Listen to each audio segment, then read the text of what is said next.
Hey there, my name's Andrew Gaughan and I'm a knitwear designer based in Asheville, North Carolina, and this is my little knitting podcast where every few weeks I come and update you on what I've been knitting and other things about my design work. I'm going to be sharing with you today 2 sweaters I've finished since my last episode, including the one I'm wearing and one that was in progress last time. I also am going to show off a whip, and then I have a little special announcement at the end to be first place, and this is going to be the first place I'm making that announcement, so stay tuned. But first, let me tell you about the sweater I'm wearing. So this sweater is the second version of the Willow Pullover that I've made. I've shown the first version quite a bit here.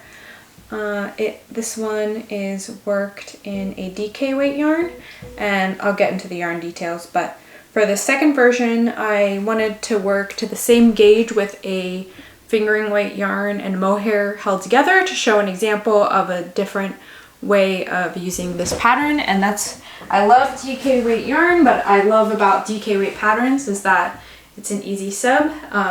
So this is an oversized flowy pattern, and then this fingering and mohair combo makes the extra drapey and flowy. So the sleeves are actually the same width as that first sample, but the first sample has a lot more structured of a material. You can see it's like super airy and flowy, and it's very cozy. Of course, I got to do my millennial French tuck.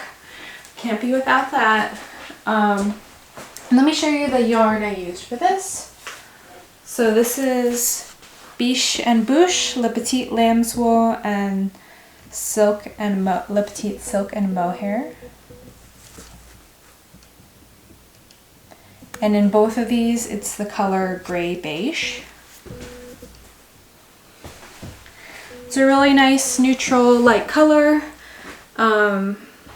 Let's give you a close up. I don't know if you can see the halo, but it has a beautiful, beautiful halo from that mohair. And this one's super cozy. It's like, kind of feels like a fleecy sweatshirt. I am only wearing a bralette under this. I personally don't find mohair irritating at all, but I know some people don't like it next to skin. But I've been styling these with a button down underneath, and they have a really good neckline for that, and that's a great option if you like to knit with mohair but you maybe don't want it next to your skin directly, especially around your neck. That it's a super cute way to style things, and then also keeps that mohair off your skin. And I know it varies from brand to brand, but really the only mohairs I've used are this Biche and Bûche mohair and Knitting for Olive, but neither of those irritate my skin at all. I find them very soft, but I'm really, really happy with this version. And this is, as I said, the Willow Pullover, and this pattern is going to be coming out this Friday. I've been sharing tester versions over on Instagram. The test just wrapped up about a week ago, and I'm so thrilled with how all the tester versions came out for this one. I always am, but I feel like in particular this time we had a really great range of people using different colors and different fibers, and some people chose to size down to have a bit less ease. So you can see what it looks like on different people with the intended oversized fit or a bit more fitted. And as always, I have a full tester showcase up on my blog. I'll link that below. But what I do is for each tester, I have a detailed little section for each tester, and it has a photo, the ease at their bust/chest, the ease at their bicep, any modifications they made to the pattern, and then the yarn they used. And so that's a really great place for someone who's interested in knitting the pattern and either wants to explore different yarn options or is thinking about what size to choose and how much ease they want to wear it with. It's really great. So there's 24 different projects in that showcase, and I've been showing off all those on Instagram too, and that's been fun seeing everyone's response, because just like me, you know, everyone's been really impressed with the tester's version, and it's making me extra excited for the release this Friday. So that is this Friday, September 6th, and it's going to be released in early morning like I usually try to do. And the very first place you'll hear about the pattern when it's released is my newsletter. And every newsletter subscriber gets a code for 20% off the release. And that is the same for all my releases, and that's valid through the entire release weekend. So if you want to knit your own, make sure you sign up for the newsletter before Friday morning, and you'll get that code. And then if you happen to be watching this and it's already after Friday morning, still, if you want to knit it, if you join my newsletter, just as soon as you subscribe, you get a code for 10% off any pattern, so you can still use that. Anyway, I'm really excited to see even more people's versions of this as it's released. There's been a lot of excitement, and I feel like I'm just so happy this pattern is coming out at the exact right time of that early fall wave of I mean, I'm excited about knitting all year long, but I feel like early fall, when the first cool air is really coming through, everyone has a little extra enthusiasm to get a sweater started. So I'm really excited about that. And it's actually appropriate for me to be wearing this morning, which is amazing. This is definitely the coolest morning we've had here in Asheville, since the spring. And we have all the windows open in the house, which is really nice, and it's significantly cooler than what we've been keeping the AC at. So it's nice to actually be able to wear a sweater. I'm sure by midday it will not be sweater appropriate anymore, but we're good for now. So I want to tell you just a bit about the construction and details of this, and then I'm going to move on to my next sweater. So I'll use my sample that I'm not wearing to show you, but so the sweater is knit bottom up, and I very intentionally, ooh, that looks really dark to me. I hope you, oh, there we go. The light, the auto feature, I guess, is confused about the lighting. But anyway, it's knit bottom up, and that is so that you are getting extremely used to this basket weave stitch texture in the round as you do the body. And then when you split the front and back yoke and work armhole shaping, neckline shaping, and short rows for the back, the pattern instructs you to do all that in pattern, and you've had plenty of time to get accustomed to the motif, which is only, I think it's 8 stitches wide by 12 stitches tall. It's quite easy to get the hang of, and as you can see, there are short rows worked in pattern to shape the shoulders to match the slope of the body. And then the neckline shaping is done in pattern, so the pattern goes completely all the way up to the neckline. And my very favorite is the folded collar that's worked, but that's always easy to sub out. If you don't like the extra bulk of the folded collar, you could just do a regular collar. And then the stitches are what did I just say there? Stitches are picked up for the sleeves, and the sleeves are worked top down as usual, so you can do your try it on, see how the length is as you go on the sleeves. And then for size B, I think it's just size A and B, there's no decreases at all, and then there's very slight decreases for larger sizes, and that's to keep the same amount of ease for all sizes at both the bicep and the wrist, with the intention of having a loose flowy sleeve. And what else did I want to say? Oh, it's a modified drop shoulder, which if you're not familiar with that, well, people kind of use that term actually to mean a couple things.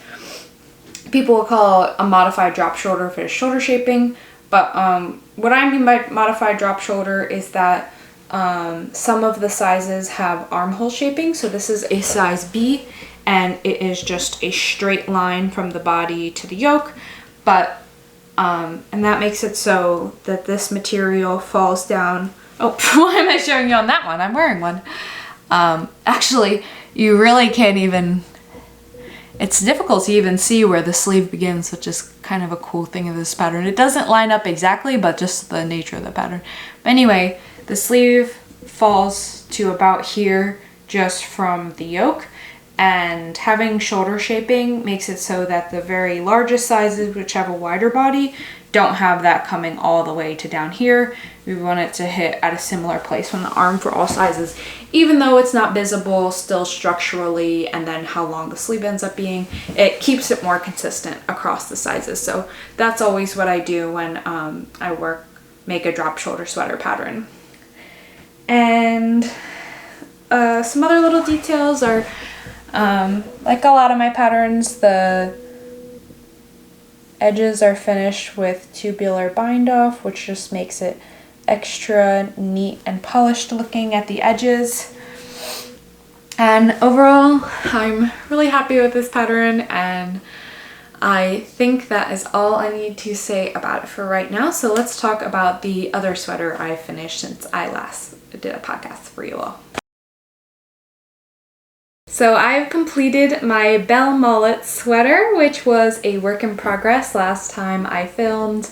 And I'm so thrilled with how this turned out.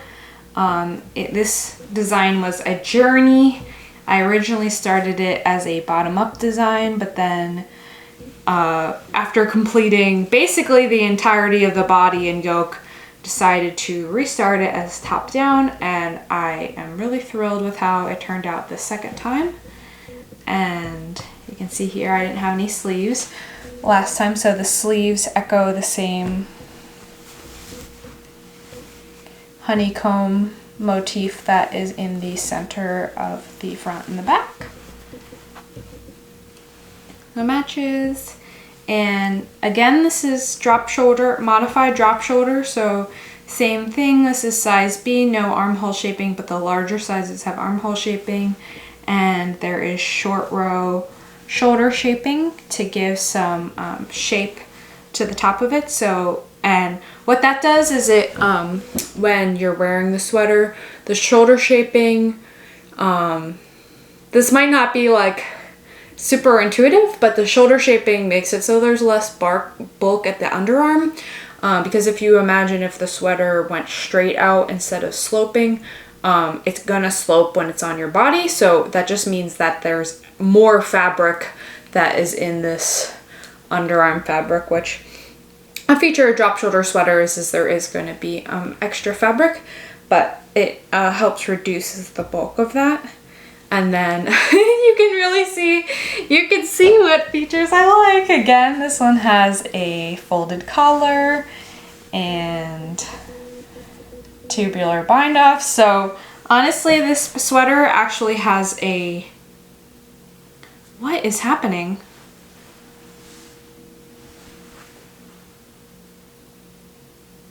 That is really weird. I am so sorry. Okay, that was really strange. I have not had that happen before. Okay, what was I saying? Okay, so this sweater at a first glance, I would say looks extremely different from Willow, but actually structurally it's nearly identical. This one is designed with just, I think it's 6 inches of ease, so it's more fitted, and the sleeves are more tapered. It doesn't have such loose sleeves, and it's a thicker weight. It's Aran weight / heavy worsted. This is the yarn I used, Kelbourne Woolens Lucky Tweed, and I love this yarn. I definitely want to use this again. It's really, really perfect for cables.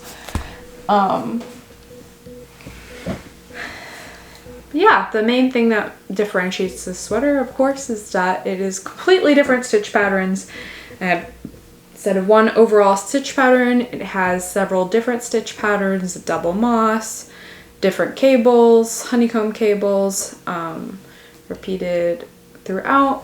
And I was hoping to have it be bottom up and have the same kind of logic that I explained for Willow, where everyone would decrease in pattern and not have individualized charts for everyone to show exactly how to do that. But then I realized that I really wanted the decreases to happen in a certain way across the cables so that no sizes were cutting off. I didn't want the shoulder shaping for any of the sizes to go through the center of this part of the cable, because I thought that would look strange. So all of the sizes have the shoulder shaping worked in the same way, where they start straight and then that first cross happens below the shoulder shaping. So and then also I wanted to make sure that all the sizes ended with the honeycombs in the same sort of way. So yeah, for those various reasons, it ended up being that I have a lot of charts in the pattern. So I feel like it looks really complicated because there's pages and pages of charts, but they are broken out by sizes. So each size has, I believe, 5 charts, shoulder shaping, neck shaping, front and back, body, and then sleeve. But with a little bit of exception, I think for the underarm shaping, since that's done in the double moss stitch, I don't chart out exactly how to do that, but for the most part, there's a chart that shows you exactly what to do stitch by stitch for all the shaping, and then it makes sure that everything is established properly and the shaping looks nice. And this is already in testing, and people have already worked the entire back section. Some people are already working the front, so hopefully that means that we're smooth sailing with the charts and the instructions making sense to everyone. Sisters did catch a couple little errors in the charts, which is I always have my patterns tech edited before the test knit, but several of the charts had like 1 purl stitch missing, and I think some of them are like 24 rows by 90 columns. So it's really hard to check to make sure that there's not 1 stitch out of place. So some of those charts did have 1 stitch out of place. One had a cable going the wrong way, which I didn't catch because I knew which way it was supposed to go, so my brain didn't process it when I was looking at the chart. Anyway, they've helped clear that up. I've never had to do a pattern like this with a whole bunch of charts. Usually I just have 1 or at most like 2 charts. But I think it's been totally worth it, and I'm so thrilled with how this has turned out. Now I can't even remember if I said the name of this at the beginning. This is the Belmullet sweater, and that is named after a town in Ireland, which is near where both of my grandparents are from. And my grandmother was the one who first taught me to knit, and she passed away last year, and she was super excited that I had gotten so into knitting, and she ended up doing more crochet, I think, than knitting, and she would always say things like, "Wow, you knit things that I never could," and which I'm sure she could, but she didn't knit sweaters. But lots and lots of my other like great aunts and people did more cabled sweaters like this, or my grandmother stuck more to like scarves and stuff. But anyway, I just wanted to do the name and then the style of the sweater of extra connection with my Irish roots. And I am an Irish citizen, which is kind of a technicality, but because my dad's parents were both Irish citizens, he was able to get his citizenship, and he wanted me and my siblings to all get ours, so we're all technically Irish citizens, but I have actually never been to Ireland, so that is a big thing on my want to do list, but I don't know. Anyway, that's I'm getting off track there, but this yarn is an American company. They're actually based in Philly, which is cool because that's where I am from. Well, I'm from the suburbs of Philly, but this yarn is Irish wool that is processed in Ireland, but then sold and distributed by Kelbourne Woolens here in the US. So it's kind of like I don't know. It's me and a yarn. Irish roots, born and raised in Philly. So what else do I want to say about this? So the test has basically just started for this sweater, and then the release is going to be early December, and I hope that will be perfect with this being a heavier weight sweater.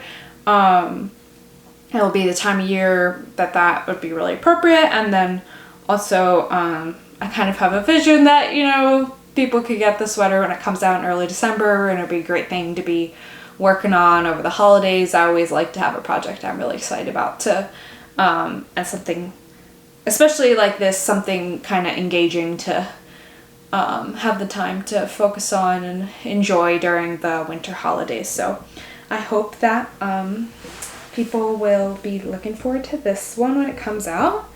And I have a lot more ideas for cabled sweaters in the future. I did a lot of swatching of different motifs to figure out exactly what I wanted to go on this one, but kind of in the process I rolled out motifs. Is this focusing correctly? I'm gonna have to see in editing, but I apologize if this that focusing error is continuing at all on any of the other bits that I haven't noticed. So anyway, definitely expect more cabled sweaters from me in the future. I'm very excited to think about different ways of placing motifs and playing with different types of cabling. So I have one more whip I want to show you, and then I will get to my announcement. Okay, so this is the whip I've been working on since I finished the sweater I'm working on now, and this is a second version of the Stripetastic Sweater, which is in testing, and this is a version that's going to be for my husband Jameis, and it is in his very favorite colors. His favorite color is plum, and he also loves this rusty red, and it is going to be repeating of this brown gray and then this stripe pattern over and over. And this is a size F, which is roughly equivalent to XXL. So it is definitely a bigger sweater than I've ever knit before, because this is my first time ever making a sweater for him, which we've been together for about 7 years, and he really deserves a sweater. But since I do knitting for my job, it's harder for me to justify doing sweaters that aren't directly advancing my designs, but I want to be showing more of my sweaters as gender inclusive, so this is going to be a sweater for him, plus get to show the sweater on a male body as well as my female one. Just demonstrate the fit, and also he like overheats a lot, so this is DK weight, and I honestly kind of just didn't want to make a fingering weight sweater in his size because of the time commitment. So DK is perfect, that it will be lightweight enough that he'll be really comfortable for him to wear, but not as much time commitment as a fingering weight sweater. And even the DK weight sweater, like I only think he's gonna wear this on the very coldest days of the year because he just wears a t-shirt year round basically.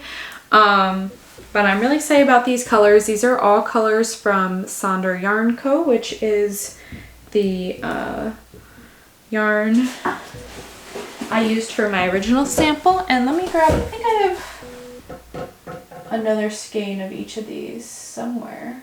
Yes. yeah, I only caked up one of each, so I actually have all three. So these are the three colors. Oh, they're so pretty. I really love this gray brown neutral color. So this purple color is called Ritual.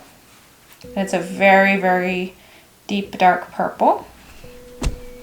This brown gray is called Catnip. And this red is called Copper Kettle. And how pretty are those three all together? And this, as I said, is a DK weight yarn. It's called Sunday Morning DK. And it is 75% Blueface Leicester and 25% Masham. And it's like a really perfect combination of woolly and super soft. It's a very soft yarn, but it just has like a little bit of that nice wooliness that I think like 100% merino kind of lacks. So that is that.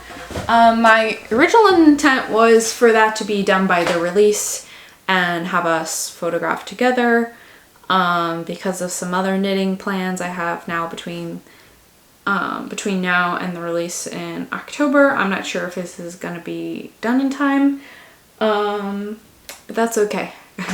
I have been knitting a lot, and I was kind of realizing to knit everything I wanted to, I was going to have to basically stop working on new designs for a while to knit additional samples of current designs. I was like, I can't do that.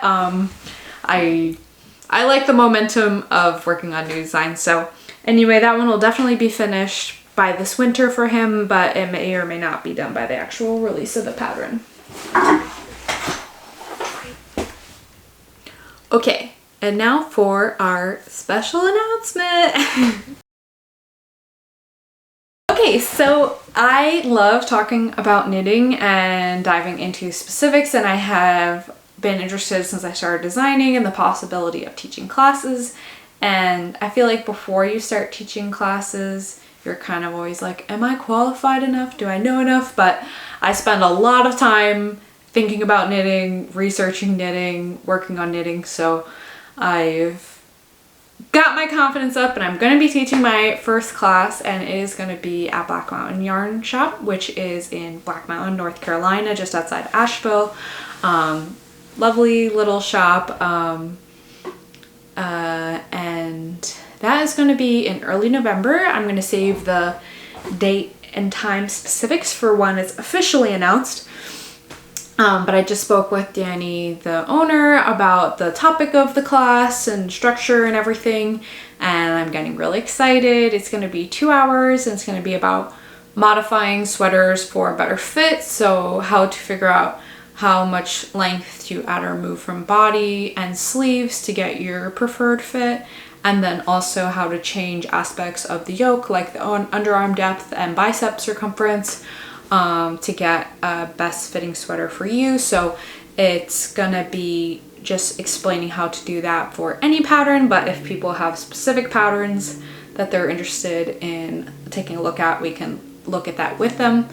But the goal is that people would leave the class knowing how to do that in the future, that if they bought any pattern, mine or someone else's, they could look at the schematic, see the numbers, know what numbers they like, and know how to make any modifications they might want to make. So if that is something that interests you and you are local to Asheville, be sure to join my newsletter or stay tuned on Instagram. I'll be announcing that both places. Of course, Instagram you don't have control over. You're not always showed every post from everyone you follow, so newsletter is the best way to make sure you don't miss when that the spots for that class go live. It's just gonna have 6 slots, and if you're signed up for Black Mountain's newsletter, they'll of course be announcing it there as well. I'll link below their newsletter as well, so you can sign up for both or either. They are great to be on their newsletter anyways. They have different ideas for their yarns and when they get different yarns in the shop and all of that normal stuff. So yeah, I'm really, really excited, and I really hope to be teaching more classes both at Black Mountain, and I would really like to start applying to teach classes at knitting festivals, both to get more experience and be able to connect with more people, and then it would help me cover the cost of my own travel to go to knit festivals, because I really want to start going to more, but I just have to think about how much I can reasonably budget in a year for the traveling. So this year I'm just going to Rhinebeck and the related Rhinebeck events, but I'm really hoping next year to go to some of the West Coast festivals, like maybe Flock, and I'm not sure what the details of teaching are, but I might just start applying to teaching at different festivals to and then have the income from that help cover the cost for me to go. So I hope that might be of interest to some of you, and keep an eye out for other class topics that may be happening. I even kind of think if it goes really well, which I get, like a lot of things, I get way too ahead of myself, but if it goes really well and I get more experience, I feel more confident, I might even do classes online at some point in the future, but that would be way down the road. But I know that, you know, classes, in-person classes are going to be limited by who's in a certain area. So stay tuned if you're not in the area for this class, for other ones that might come up in the future. And if you have taken knitting classes, or either online or in person, let me know any feedback. Like, give me some do's and don'ts of what you really liked and what you didn't like. I'll be trying to lay out my not itinerary, but what do you call it? Like the material for the class ahead of time. But I would super appreciate any just like teaching tips, or even if you teach yourself, whether it's knitting or something else, any teaching tips or teaching things to avoid, let me know in the comments as I prepare for this first class. So thank you so much for tuning into this podcast, and I hope that some of you may knit your own willow sweaters when it comes out Friday, and I look forward to chatting with you about the next design I have in the works, which is going to be my very first vest pattern, so stay tuned next time I'm podcasting to hear more about that. Alright, happy knitting everyone. Bye.